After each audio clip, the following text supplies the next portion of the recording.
Welcome. This is Radio Pras.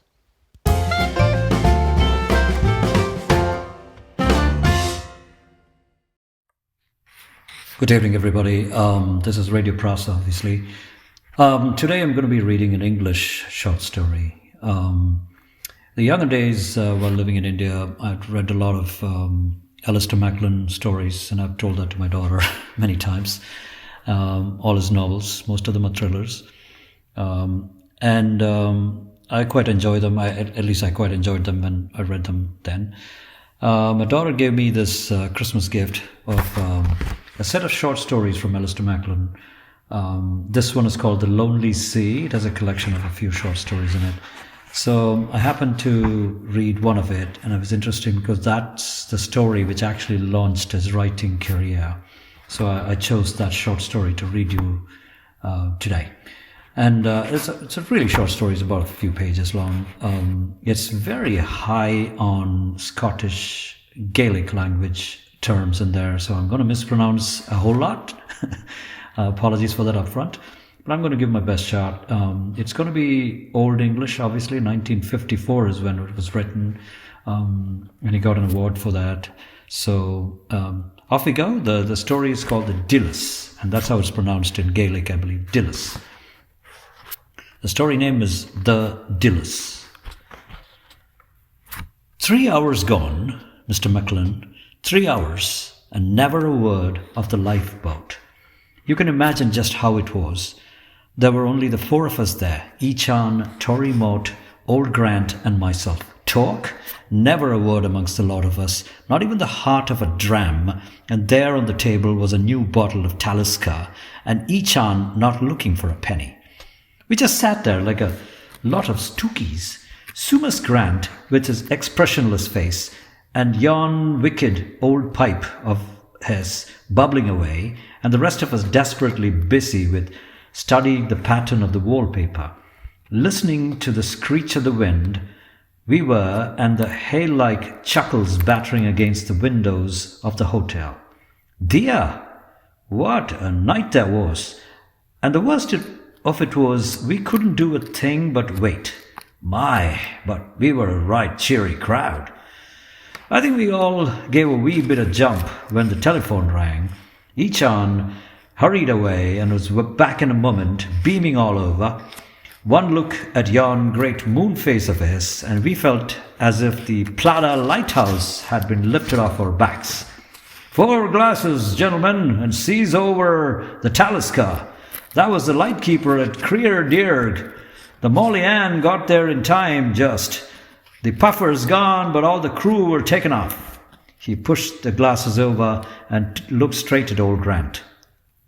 Well, Sumas, what have you to say now? The Molly Ann got there, and Donald Archie and Lachlan away over by Skywag. Perhaps you would be saying it's a miracle, Sumas. There was no love lost between these two, I can tell you. Mind you, most of us were on Echan's side. He was a hard man, was old Sumas Grant.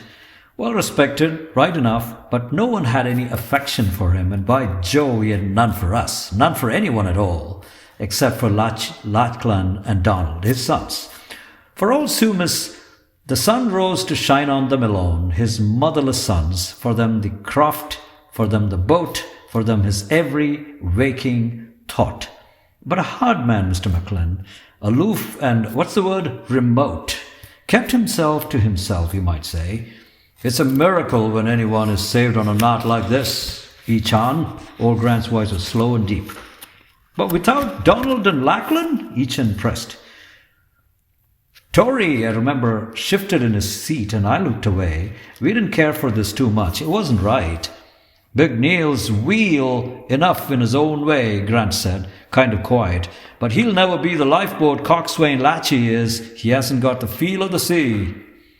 Just then the hotel door crashed open, nearly lifted off its hinges by the wind. Peter the post came stumbling in, heaved the door shut, and stood there glistening in his oilskins. It only required one look at him to see that something was far wrong. The lifeboat, Echan, the Molly Ann, he jerked out, very quick and urgent. Any word of her yet? Hurry, man, hurry! Ichan looked at him in surprise. Why, surely, Peter, we've just heard. She's lying off Creer Deerg and... Creer Deerg, oh dear, dear, dear. Peter the post sunk down into a chair and gazed dully into the fire. 20 miles away, 20 miles, and here's Ian Kisholmes just in from Tarbert Farm, 3 miles and 4 minutes on yon big velocity of his, to say that the Bud ferry is out in the middle of the Sound, firing distress rockets, and the Mollian at Creerdirg. More Creech. He shook his head slowly from side to side. The ferry, I said stupidly. The ferry! Big John must be smashed mad to make her out on a night like this. And every boat of the fishing fleet sheltering up to Loch Torridon like enough, said Tory bitterly. There was a long silence. Then old Grant was on his feet, still puffing away. All except mine, Tory Moore, he said, buttoning up his oilskins. It's God's blessing that Donald and Lachie went to Scowveg to look over his new drifter. He stopped and looked around slowly. I'm thinking I'll be needing a bit hand. We just stared at him, and when Ichan spoke it was like a man in a stound. You mean you'll take yon old tub out in this, Sumas? Ichan was staggered. 40 years old if she's a day, and the sea's like houses roaring straight down the Sound. Why, you'll be smashed to pieces, man, before you're right clear of the harbour mouth. Lachie would go. Old Grant stared at the ground. He's a coxswain, he would go, and Donald, I cannot be letting my boys down. It's suicide, Mr. Grant, I urged him. Like Ichan says, it's almost certain death. There's no almost about it for the poor souls out there on the ferry. He reached out for his sou'wester and turned to the door. Maybe I'll be managing right enough. Ichan flung the counter flap up with a crash. You're a stiff-necked old fool, Sumas Grant, he shouted angrily, and you'll roast in hell for your infernal pride. He turned back and snatched a couple of bottles of brandy from the shelves. Maybe these'll come in handy, he muttered to himself, then stamped out of the door, growling deep in his throat and scowling something terrible. Mind you, the Dileas, that was old Sumas Grant's boat, was a deal better than Ichan made out to be. When Campbell of Ardrishag built a Loch Friner, the timbers came out of the heart of the oak, and old Grant had added mild steel frames of his own and installed one of these newfangled diesels, a 44 HP Gardner, I remember. But even so, outside the arbour wall, you couldn't imagine it, and you will never see the like, not even in your blackest nightmares. Bitter cold it was, and the whistling sleet just flying lumps of ice and lanced your face open to the bone. And the Sound itself, oh dear, that Sound. The seas were short and desperate steep, with the speed of racehorses, and the whole Sound a great sheet of driven milk gleaming in yon pitchy blackness. Man, it makes me shudder even now. For 2 hours we headed straight up into it, and love, what a wild hammering we took. The Dileas would tow her up on a wave then, till, like she was falling over a cliff, smashed down into the next trough with the crack of a 4-inch gun, burying herself right to the gunwales. And at the same time you could hear the fierce clatter of her screw clawing at the thin air, while the Dileas never broke her back, only God knows, or the ghost of Campbell of Ardishag. Are you seeing anything, boys? It was old Grant shouting from the doghouse, the wind whipping the words off his lips. There's nothing, Sumas, Tory bawled back. Just nothing at all. I handed the spotlight, an inch in Aldous, over to Ichan and made my way aft. Sumas Grant, his hands light on the wheel, stood there quietly, his face a mask of blood. When yon great seething comber had buried the Dileas and smashed in the window, he hadn't got out of the way quick enough. But the old eyes were calm, steady, and watchful as ever. It's no good, Mr. Grant, I shouted at him. We'll never find anyone tonight, and nothing could have lived so long in this. It's hopeless, just hopeless. The Dileas can't last out much longer. We might as well go back. He said something. I couldn't catch it and bent forward. I was just wondering, he said, like a man in a muse, whether Lachie would have turned back. I backed slowly out of the wheelhouse and I cursed Sumas Grant. I cursed him for the terrible love he bore for those two sons of his, the Donald Archie and Lachlan. And then I felt the shame, black and crawling, welling up inside me, and I cursed myself, stumbling. I clawed my way forward again. I was only halfway there when I heard Ichan shouting, his voice high and excited. "There! Tory, look there! Just off the port bow! Somebody in the water! No, by God, two of them!" When the Dileas heaved over the next crest, I looked along the beam of the Aldous. Ichan was right. There, sure enough, were two dark forms struggling in the water. In 3 quick jumps, I was back at the doghouse, pointing. Old Grant just nodded and started edging the Dileas across. What a skill he had with him, that old one. Bring the bows too far round, and we'd broach to and be gone in a second in yon great gullies between the waves. But old Sumas made never a mistake. And then a miracle happened. Just that, Mr. Maclean, a miracle.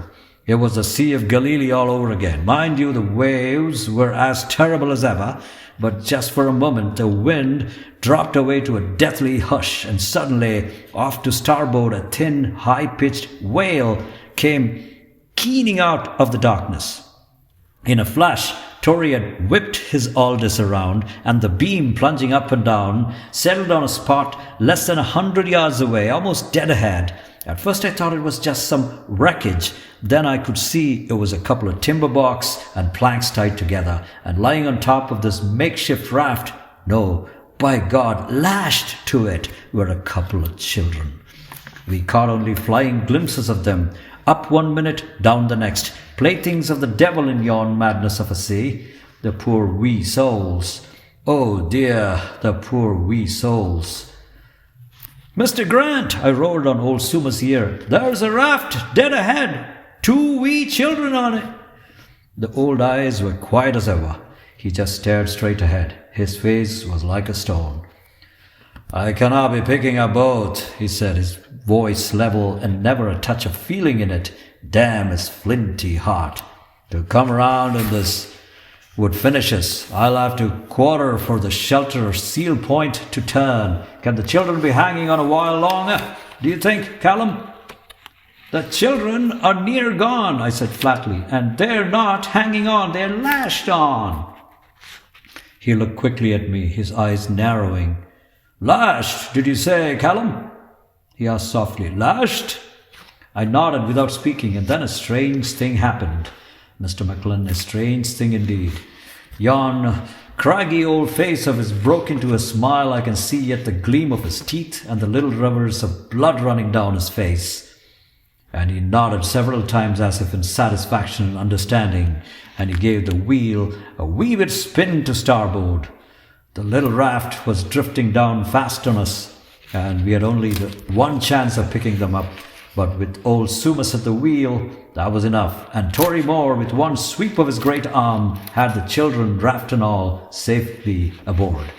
We took them below, and old Grant worked his way up to Seal Point. Then we came tearing down the Sound, steady as a rock, for in a heavy stern sea there's no boat on earth the equal of a Loch Frina. But never a trace of the 2 men did we see. A mile out from Arbour, old Sumas handed over to Tory Moore and came below to see the children. They were sitting up on a bunk before the stove, wrapped in blankets, a lad of 9 and a fair-haired wee lass of 6. Pale they were, and frightened and exhausted, but a good night's sleep would put them right. Quietly I told Grant what I had learnt. They had been playing in a wee skiff under the sheltered walls of the Boothie harbour when the boy had gone too near the entrance and the wind had plucked them out on the open Sound. But they had been seen, and the 2 men had come after them in the ferry boat, and then they couldn't turn back. The rest they couldn't remember. The poor wee souls, they had been scared to death. I was just finishing when Ichan came below. "The wind's backing, Sumas, and the sea with it. Perhaps there's a chance for yon 2, if they are swimmers at all, of being carried ashore." Old Sumas looked up. His face was tired, lined, and all of a sudden old. "There's no chance, Ichan, no chance at all." How could you be so sure, man? Ichan argued. You never know. I know, Ichan. The old man's voice was a murmur, a million miles away. I know indeed. What was good enough for their old father was good enough for Donald and Latchy. I'd never learned to swim, neither did they. We were shocked into silence, I tell you. We looked at him stupidly, unbelievingly, then in horror. You mean? I couldn't get the words out. It was Latchy and Donald, all right. I saw them. Old Grant gazed sightlessly into the fire. They must have come back early from Skoweg. A whole minute passed before Ichan spoke, his voice wondering, halting. But Sumas, your own two boys, how could you? For the first and only time, old Grant's self-control snapped. He cut in, his voice low and fierce, his eyes masked with pain and tears. And what would you have had me do, Ichan? Pick them up and let these wee souls go? He went on, more slowly now. Can't you see, Ichan? They'd used the only bits of wood in old ferryboat to make a wee rat for the children. They knew what they were doing, and they knew, by doing it, that there was no hope for themselves. They did it deliberately, man. And if I hadn't picked up the wee creatures up, his voice trailed off into silence. Then we heard it again, the faintest shadow of a whisper. My two boys, Latchy and Donald. Oh, Ichan, I couldn't be letting them down. Old Grant straightened, reached out for a bit of waste, and wiped the blood from his face, and I'm thinking the tears from his eyes. Then he picked up the wee girl, all wrapped in their blankets, set her on his knee, and smiled down gently. Well, now, my girl, how would you be fancying a wee drop hot cocoa? The end.